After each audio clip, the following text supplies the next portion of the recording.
Dad shifted the gears of his old Subaru. 1, 2, 3, 2, delivering an unwelcome lurch with each transition. I usually drove and switched with Dad at school, but the nightmare shook my confidence. I stared out the window and watched my neighborhood pass by with an occasional kid lumbering along the sidewalk. Dad slowed and entered the circular drive to Park North High School, stopping behind the last car. "Have a good day, sweetheart. Feeling better?" He gently slapped my knee.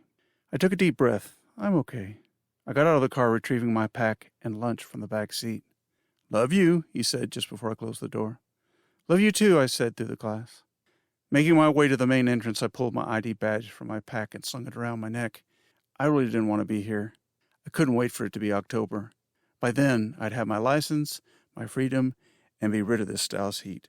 The echoes of students came from everywhere as they clambered up the stairs and down 3-feeder hallways. Loading up my books, I hurried into my first class, AP English.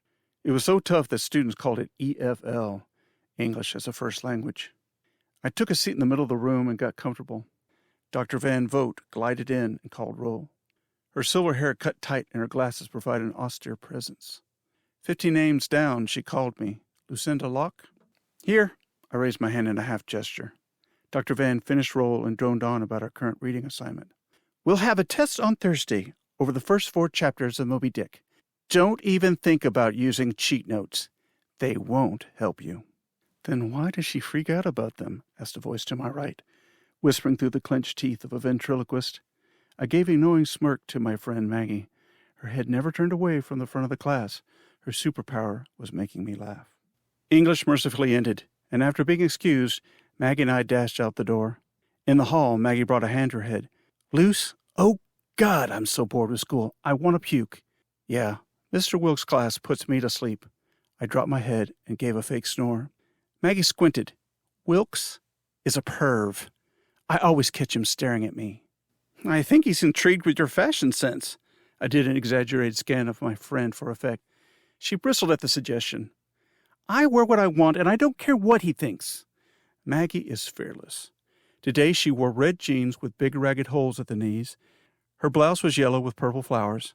She held herself with confidence. Large looped earrings danced as she swung her head back and forth, checking out the student traffic. She tucked her hair behind her ears to accentuate the hardware. "Who are you looking for?" I asked. She feigned indifference. "Oh, no one." "Uh-huh. Brad, right?" I loved to tease her. She turned to me. "Are you all right?" She raised an eyebrow. "You seem tired," said the master of diversion. "Why, does my face scream exhausted?" Maggie cocked her head slightly. "No, but your face does look like it's carrying luggage." "Excuse me? Please translate. I don't speak magpie." "Good one," she said, pointing to my face. "You have bags under your eyes." "Oh, some bad dreams last night," I admitted. Maggie's brow furrowed. "Are you still having those scary ones?" "Yeah, but they're getting nasty. Dark tunnels and snakes." Maggie shuddered. "Snakes? They give me the creeps." The bell was about to sound, and Maggie, running off to her next class, added, "See you at lunch." "Okay, later." Maggie strutted up the hall and out of sight. I spent the next 2 uneventful classes of science and social studies. After lunch with Maggie, we headed for Mr. Wilkes' Spanish class.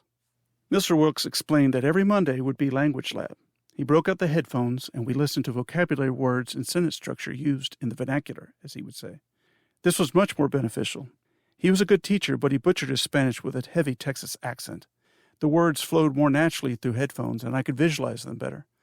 All summer, I'd been watching cheesy afternoon Spanish soaps to get prepared. The afternoon sun streamed through the window beside me, and the air became hot on my side of the room. I intended to be a good little student and pay attention, but the combination of the heat, the restless night, and lunch conspired to put me to sleep. I fought to open my eyes. My vision blurred, and my head bobbed until my forehead smacked the desktop, which woke me. The cycle continued again, until I was... Scene break. Darkness is all I see. Always the darkness. Trying to remain calm, I look for a way to negotiate this passage. The sound and noise come from all around. I take short, sliding steps, hoping to kick away anything at my feet before it has a chance to bite. I'm able to conjure up a pair of shoes, but I feel nothing but the gritty dirt between my feet and the floor. My footsteps echo, so I'm thinking the room is much larger. I hold my hands out as I shuffle, searching for walls. Ahead of me, I hear whispered voices. I don't want to get any closer, but my curiosity compels me to understand what they're saying. I pick up a few muffled words as I approach. She. Never. Soon. The words come soft and raspy. The voices fade away as I approach. Shuffling a little faster toward where I hear them last, I reach out and feel something. It's flat and cool to the touch. I can't tell if it's metal or rock. My hand brushes something protruding from it. Is this a handle or a knob? I jiggle it and hear a click. The moment I realize it's a door, it shoots away with a swoosh that pulls all the air around me. I sense a presence. Something grabs a clump of my hair and rips my head back. It's behind me. I fight forward, trying to wrench myself free, but it holds me tight. Then, in my ears, so close, I feel its breath as if to whisper a secret. I stop struggling. We must stop meeting this way, my sweet, it hisses. I wasn't trying to spy. Well, try or not. You did. And now you must pay the consequences for this little intrusion. The cooling force wraps me. It's overwhelming and crushes my chest and legs as it squeezes. I can't breathe. Each time I exhale, it ratchets tighter around me. My head feels it's ready to pop like a gigantic zit. Wake up! Wake up! I scream at myself. I won't allow you to wake up. Little trespassers must be punished. The voice drips into my ear. My arms are pinned to my sides.